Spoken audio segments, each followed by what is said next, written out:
ગાંધીનગર શહેર જિલ્લામાં સારા વરસાદને પગલે સંત સરોવરમાં પાણીની આવકમાં વધારો થયો છે।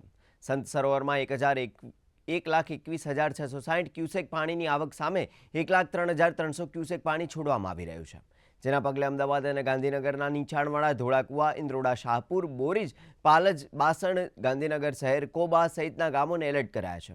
ગાંધીનગર શહેર અને ગ્રામ્ય વિસ્તારમાં વહેલી સવારથી સારો વરસાદ શરૂ થયો છે। દહેગામમાં 4 કલાકમાં 2.5 ઇંચ વરસાદ નોંધાયો છે। સાબરમતી નદીની અંદર સતત પાણીની આવકમાં વધારો થઈ રહ્યો છે। સતત 2 દિવસીય હવામાન વિભાગ દ્વારા ભારેથી અતિભારે વરસાદની આગાહી કરવામાં આવી હતી। તેના જ ભાગરૂપે સતત રાજ્યની અંદર અલગ અલગ જગ્યાઓ પર વરસાદ વરસી રહ્યો છે।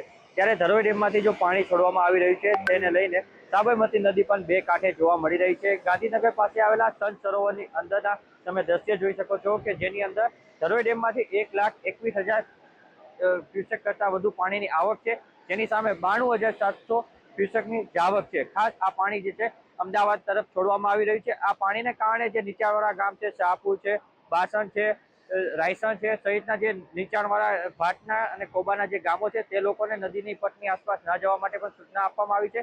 ખાસ આ પાણીનું જે છે પ્રમાણ છે અતિશય જોવા મળી રહ્યું છે। ઉપરવાસમાં હજુ પણ વરસાદની આગાહી છે, ત્યારે હાલ જે પ્રમાણે વરસાદ પડી રહ્યો છે તેને કારણે સંત સરોવરની અંદર પાણીની આવકમાં સતત વધારો થઈ રહ્યો છે। દુર્ગેશ મહેતા, દૂરદર્શન ન્યૂઝ, ગાંધીનગર।